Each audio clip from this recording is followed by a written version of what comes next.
They wrote him off. Pundits, rivals, even some voices inside Ferrari itself. After the worst season of his career, the question is not whether Lewis Hamilton will win again in red. It is whether he can win again at all. At 41 years old, plenty of people decide the speed is simply gone. The reflexes, the hunger, the thing that turned him into the most successful driver this sport has ever seen. Gone. Then Barcelona happens. He does not just win, he dominates. He crosses the line almost 20 seconds ahead of the entire field, the biggest gap anyone has managed all season. He ends a Mercedes run that looked unstoppable. And then he walks in front of the cameras, calm and steady, and says the one thing none of his critics saw coming. So walk through the paddock in the back half of last season and ask anyone about Lewis Hamilton. They tell you the same thing. The magic is gone. The move to Ferrari was a mistake. A great career is ending in the wrong colors. Every one of them is certain, and not one of them has any idea what is coming. His first season at Ferrari is not just disappointing. It is the worst year of his entire career, and the numbers do not lie. In 19 seasons in this sport, he has never gone a full year without standing on a podium. Until that one, race after race, he climbs out of the car with nothing. No trophies, no champagne, just a longer list of excuses and a car that fights him at every corner. To understand how bad that is, you have to know the history. The last time a driver arrived new at Ferrari and went a whole season without a single podium, it was 1981. More than 40 years ago, Hamilton joins as a 7-time world champion, the biggest signing in modern Formula One history, the man who is supposed to finally end Ferrari's long title drought. The most famous team in all of racing, millions of fans who live and breathe every single result. The whole weight of it lands on his shoulders the moment he pulls on the red, and for a full year, he buckles under it. Instead, he becomes the first new Ferrari driver in over 4 decades to go a full year with nothing to show for it. Early in the season, there is one flash of the old brilliance. He takes pole for the sprint race in China and wins it,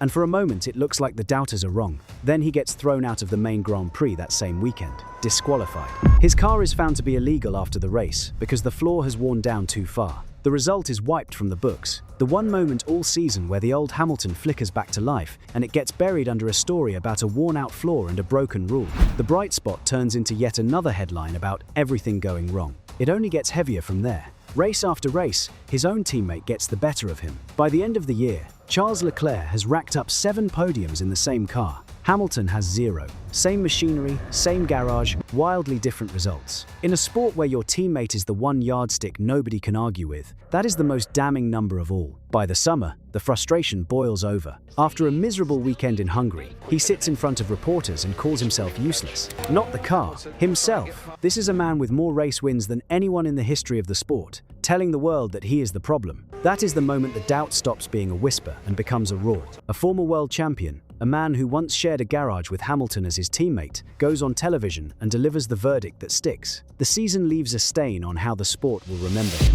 A nightmare. Others go further. The talk turns openly to retirement, to whether a 40-year-old has any business still being out there at all, to whether the greatest driver of his generation has simply held on 1 year too long. Think about how strange that is. The man with more race wins than anyone who has ever lived is being told, in public, that it might be time to walk away. And it does not stop with the media. Inside Ferrari, the patience runs thin too. The message coming down from the very top of the team is blunt and cold. Less talking, more focus. Translation: stop making excuses and start delivering. When even your own bosses are briefing against you in public, you are not in a slump. You are in a full-blown crisis. By the end of the year, the picture is bleak. He finishes 6th in the championship, finishing well adrift of his teammate. Ferrari finish a distant 4th, more than 400 points behind the champions. And for the first time since 2021, they do not win a single race all season. For a man who built his whole identity on winning, it is a kind of public humiliation he has never tasted in his entire career. And here is the part that cuts even deeper. He cannot quietly blame the car and move on, because the questions about his age are exactly what everyone is asking. A theory takes hold across the paddock. There is a point where it leaves you, the speed, the edge, the split-second timing that separates the great from the merely good. And once it goes, it never comes back. The whispers say Hamilton has reached that point, that what we are watching is not a bad season. It is the end of an era. So when the new season begins, almost nobody expects a turnaround. And for a while, the story looks like it is going to get worse before it gets any better. Because this season belongs to someone else entirely. A teenager, Kimi Antonelli, just 19 years old, in the other silver Mercedes, is rewriting the record books. He wins in China, then Japan, then Miami, then Canada, then Monaco, where he becomes the youngest winner the streets of the Principality have ever seen, and the youngest driver ever to lead the World Championship. 5 wins in a row, a teenager making the rest of the grid look ordinary. Mercedes are perfect. 6 races into the season, 6 wins. Antonelli takes 5 of them. George Russell takes the opener in Australia. Nobody else has won a thing. On paper, it looks like one unstoppable team steamrolling the field. The reality is more complicated, and it matters. Because the other Mercedes is quietly falling apart. Russell wins that first race, then watches his season unravel through no fault of his own. His engine fails while he is leading in Canada. A messy penalty saga wrecks his weekend in Monaco.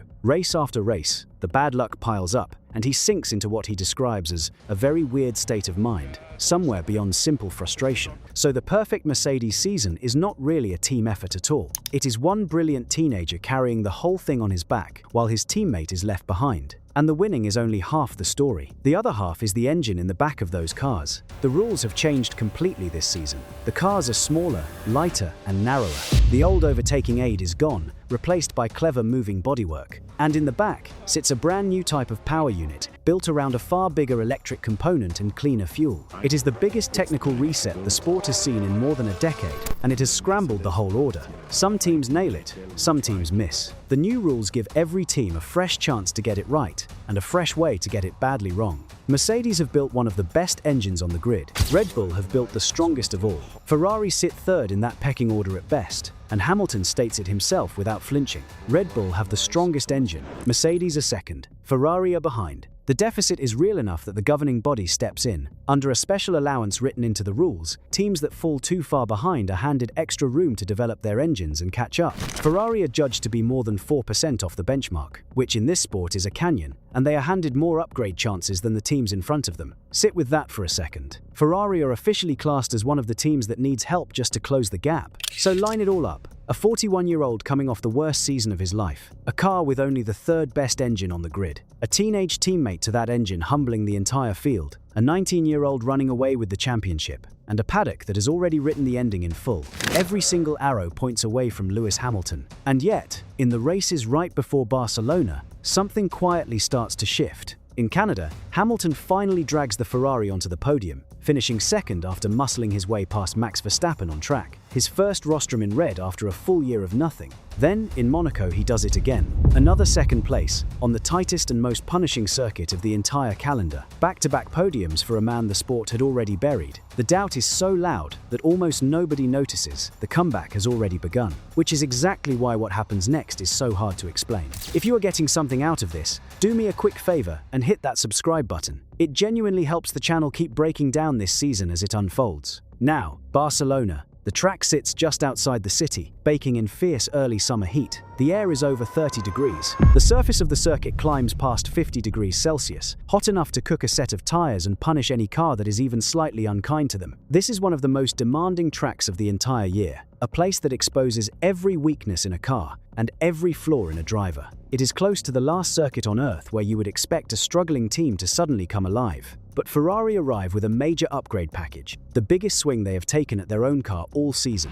Even their rivals are caught off guard by how much it adds. The team that has spent months looking broken suddenly has a car with real bite. And in heat like this, races are won and lost on tires, keeping them alive, stopping them from cooking, nursing a worn set to the end of a long stint. It is a craft built on feel and patience, the one thing a driver does not lose as the years pile up. If anything, it is the single weapon a 41-year-old still holds over a grid full of kids. And from the moment the lights go out, something is different about Hamilton. The hesitation that hung over him all of last year is gone. He is precise. He is aggressive. He is fast in the exact way the doubters swore he would never be again. He builds a lead, and then he just keeps stretching it. Lap after lap, the gap to the cars behind grows wider, not by tenths of a second, but by full seconds at a time. On a 3-stop strategy that demands perfect timing and perfect tire management in suffocating heat, he nails every single phase. The pit wall makes the calls. He executes them flawlessly. This is the version of Hamilton the sport assumed it would never see again. Then comes the moment that seals it.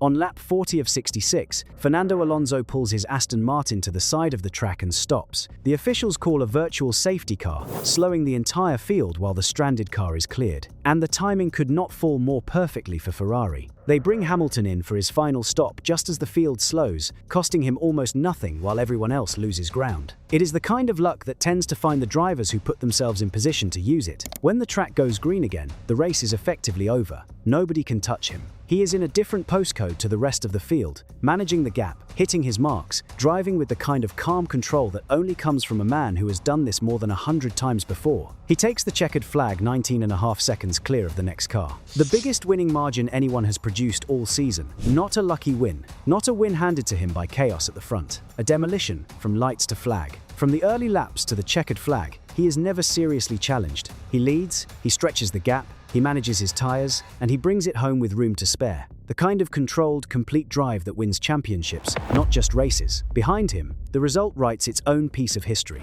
George Russell finishes second, Lando Norris finishes third. 3 British drivers on the podium at the same Grand Prix, something that has not happened in this sport since the 1968 United States Grand Prix, when Jackie Stewart, Graham Hill and John Surtees shared the steps together. To find the last all-British podium, you have to go back nearly 60 years. The crowd roars. The Ferrari garage comes apart at the seams, and then there is the bigger picture. The Mercedes machine that has won every single race this season finally breaks. Antonelli, running second and chasing hard, suffers a failure in the closing laps and grinds to a halt with the finish line in sight. The perfect record is gone, the streak is over, and for the first time all year, the Mercedes that looked bulletproof has a crack in it, a reliability worry the team now has to chase down at the worst possible moment. Just as Ferrari finally find their feet, and the man who ends that streak is the one everybody swore was finished. For Hamilton, the numbers behind this win are staggering. It is his first victory in Ferrari Red, the moment he and the entire team have been waiting on since the day he signed. It is also his first win anywhere in 686 days, almost 2 full years since he last stood on the top step of a podium. And it is win number 106 of his career, stretching a record that may never be touched. There is one more number, and it is the one that tells the whole story. At 41, he becomes the oldest driver to win a Grand Prix since 1970, the 7th oldest race winner the sport has ever seen. You have to go back more than half a century to find someone winning this late in their life. In a sport obsessed with youth, in a season being run away with by a teenager, a 41-year-old just produced the drive of the weekend. For Ferrari, this is worth far more than a single set of points. It is proof that the gamble worked. The most scrutinized driver signing in the history of the sport, the one that looked like a costly mistake for a full year, has just handed the team its first win in a long time and dragged them back into a fight they had no business being part of. The doubt never only hung over Hamilton, it hung over every single person who chose to bet on him. So what does he say? In the moment, the whole paddock is finally listening to him again. This is where the calm lands harder than any celebration could, because he does not gloat. He does not fire back at a single critic by name. He is asked whether this win, after everything he has been through, feels more special than all the rest, and his answer is quiet and certain. He admits something most athletes would never say out loud. After last year, there were moments when even he started to wonder if the doubt was true. The idea that once you reach a certain point, you lose it, that the speed just fades and never comes back. For a while, he confesses, he almost believed it himself. He even reaches back to an earlier win, at Silverstone, his home race, in front of his own people. At the time, that victory had felt almost out of reach, a moment he had quietly feared he might never get to live again. Standing in Barcelona, he realizes he was wrong twice over. Wrong to think the wins were finished back then, and wrong to ever start believing the doubters now. But he has proven that you do not lose it. You always have it. It just takes work. That is the answer. No anger, no revenge speech, just a man who looked his own doubt straight in the eye, did the work anyway, and came out the other side. You always have it. It just takes work. He talks about the perseverance it took, the constant act of believing in himself long after everyone around him had stopped. He talks about feeling strong, physically, sharper than he has in years, about racing wheel to wheel with 19-year-olds who are genuinely brilliant, drivers young enough to be his own children, and holding his own against every last one of them. There is no bitterness in any of it. There does not need to be. The 19.5-second gap already said everything the critics needed to hear. It is the quietest mic drop the sport has seen in years. And the people who buried him, some of them have the grace to admit it. Even rivals concede afterwards that he had been written off and torn apart, online and on air, by a sport that had decided his story was finished. Watching him win again, they admit they are glad to be proven wrong. The same voices that spent a full year tearing him down, online and on air, now have to find the words to explain what they just watched. Some manage an apology, most simply go quiet. That is what a performance like this does. It does not just win a race, it rewrites the entire conversation around a man overnight. But here is where it gets complicated, and where the real story is only just beginning. Because one win, as perfect as it is, does not erase the gap. While Hamilton was buried in his nightmare, the championship kept moving without him, and it has been moving fast. Even after Barcelona, the picture at the top is sobering. Antonelli, the teenager, still leads the championship with 156 points. Hamilton sits second now, climbing, but on 115, that is a gap of 41 points to a 19-year-old who has shown almost no weakness all season. 5 wins. The youngest points leader the sport has ever had. A driver who races like he has been doing this for a decade, not a handful of months. That is the mountain standing in front of Hamilton now. Not a fading rival, but a phenomenon who is only just getting started. Russell sits just behind in third on 106. Hamilton has clawed his way back into the fight, but he is still chasing, and he is chasing someone less than half his age. In the battle between the teams, Mercedes still lead comfortably on 262 points. Ferrari are second now, but 72 points back, with McLaren, the reigning champions, lurking close behind in third. Barcelona changes the mood of the whole season in a single afternoon. It does not change the maths overnight. What looked like a one-horse race only a month ago suddenly has more than one story left to tell. And this is still early. Only the 7th round of a long season, with a mountain of racing left to settle all of it. And Ferrari still have that engine problem sitting in the back of the car. On the long straights, where raw power decides everything, they are still giving away time to the cars ahead. Barcelona is a track where balance and tyre care matter far more than top speed, which is a big part of why it suited them so well. Not every circuit will be this kind. The same deficit that has haunted them all season is still there, waiting for the next power-hungry track on the calendar. So the question is no longer whether Lewis Hamilton can still win. He just answered that one in the loudest way possible, with a drive that nobody on earth can argue with. Even the coldest voices in the paddock, the ones who never hand out praise, are calling it a world-class performance and quietly admitting the title is not off the table. Hamilton himself refuses to get carried away. Nothing is impossible, he allows, but the only road through a gap like this is one race at a time. He knows better than anyone that a single Sunday, however perfect, is not a championship. The question now is bigger and far harder. Can a 41-year-old, in a car that is only third best on engine power, run down a teenage phenomenon with a 41-point head start and the best machinery on the grid? A few weeks ago, Hamilton was a cautionary tale about staying in the sport too long. Now, he is the most dangerous man in the field, with nothing left to prove and nothing left to lose. For a driver racing for nothing but his own legacy now, that is the most frightening version of him there has ever been. One drive can change everything. The belief inside a team, the energy of a championship fight, the story a whole season tells about itself. The doubt that defined his last year is gone, settled in the Spanish heat with a drive for the ages. What replaces it is a far more interesting question, not whether the magic is still there. He buried that question in Barcelona. The real question is whether it is enough. Against a kid who has never known anything but winning, with the clock on the season already ticking down. And that is the kind of question that only ever gets answered one race at a time.